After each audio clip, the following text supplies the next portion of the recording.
Hello there, and thank you very much for opening up this video. I really do appreciate it. Now, if you're opening up this video, my guess is you're worried about energy price rises. I'm shooting this video on the 5th of April 2022, and in the last few days, the energy price caps in the UK have been raised a little bit.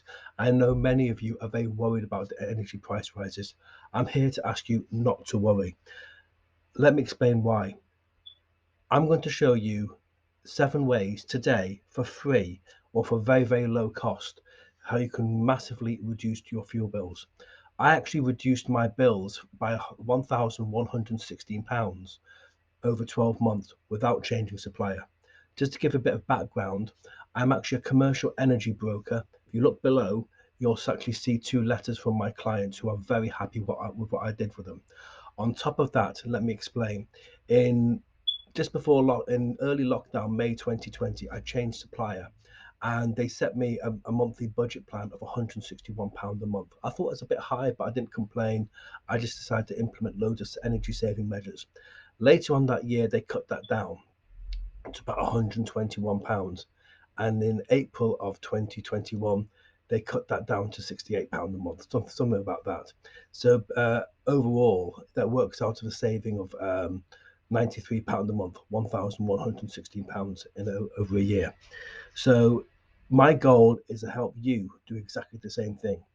Now, lots of people are talking about changing suppliers or things like that. The most important thing to do is to reduce your energy usage without changing your lifestyle. Okay, and it can be done quite easily. You're going to understand in the next few minutes how many people are wasting huge amounts of energy needlessly. Now, if we all can do these things, great, because guess what? It saves the energy companies billions of pounds because they won't have to build more power stations. So, without further ado, let me tell you 7 ways how you can cut your energy use without changing your lifestyle. The first thing I'd like you all to do, I don't care who your supplier is, get yourself on a monthly budget plan. Now, a monthly budget plan is where basically they estimate how much you're going to use and split it among 12 monthly payments.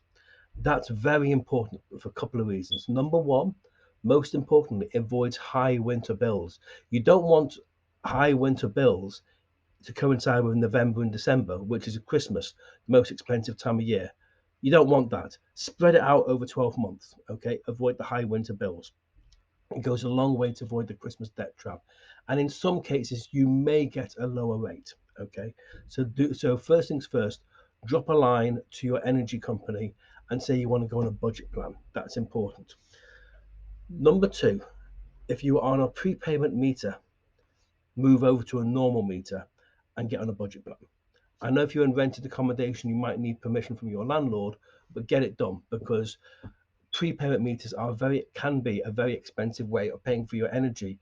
And again, it puts you at risk of high winter bills. We don't want that. So you might have to speak to your landlord about this, but that's a different matter altogether. Secondly, I don't care if you've got a smart meter or not.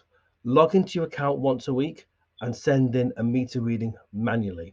If you have a smart meter, set it for meter reading a month, but every week take a meter reading and log into your account and send one in.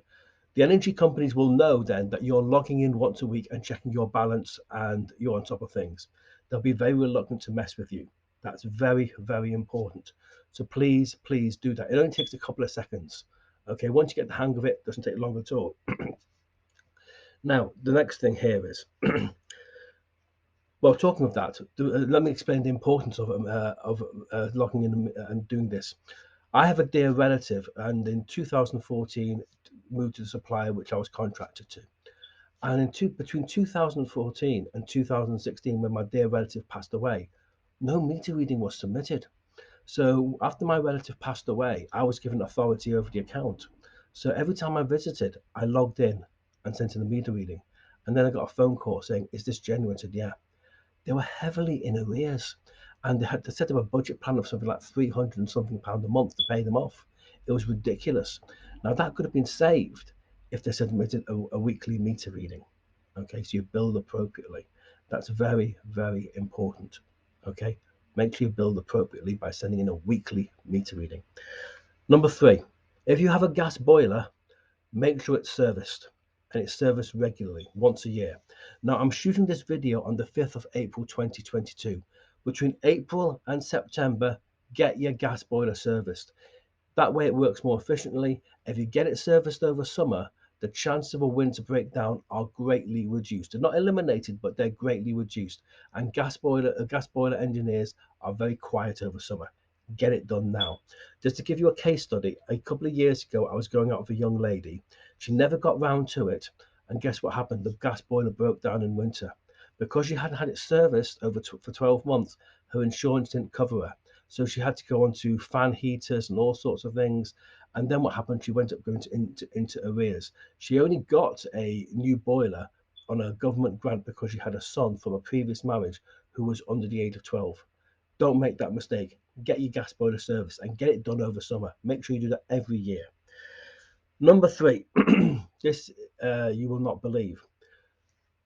A lot of people have their heating come on in the morning, around about 7 o'clock, and then goes off at about 9:30 when they've gone for work. The house is empty.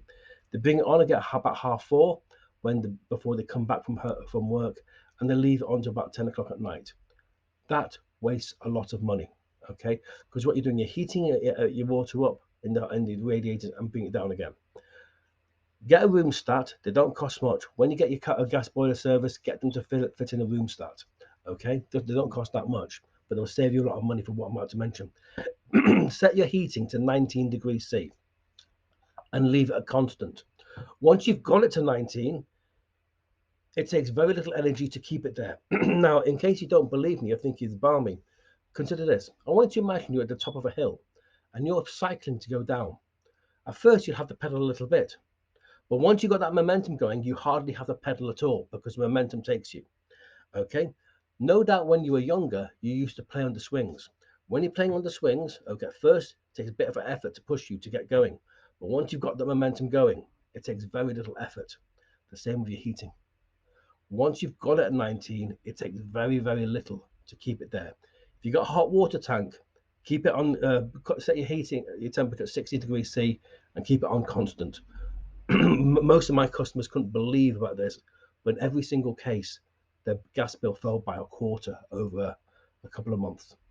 Do that, will save you a lot of money. Okay, next thing is this you can implement today. Don't leave your TV on standby overnight. If we all stop leaving our TVs on standby overnight, guess what? We can save the output of one power station. That saves a lot of money. Next thing is, if you've got a mobile phone, don't leave it on charge overnight for the same reason. There's no need to do that. Just about 45 minutes in the evening and once a month, let your battery power down and then charge it. Okay, it's very, very important. The battery will last a lot longer if you do that. It also save a lot of energy. If you have a fridge freezer, or this is important, once a month, go behind your freezer or your fridge and dust the elements on the back. Okay, that'll make sure the heat exchange is much more efficient. And also for each shelf, get 2 of these. It's a cooling element. Put one in your freezer, one in your fridge, and every day swap them over. That lowers the temperature of the fridge considerably and means less work. Okay, it's important you do that. These cost about £1 each, but they do save the money in the long run. Now, these are some hints that you can implement today for free to help you reduce your energy use. Now, what I'd like you to do is go below and you'll see a couple of letters from my clients showing what I can do. You can see the proof of how I reduce my bills by £1,116 a year without changing suppliers. And you can also see a guide of how I did that. My goal is to end heat or eat. Okay, please get the guide and spread the word. No one needs to suffer heat or eat. I've given you enough to get started. Please take action. Go below, and I'll speak to you soon. Thank you very much. Bye bye.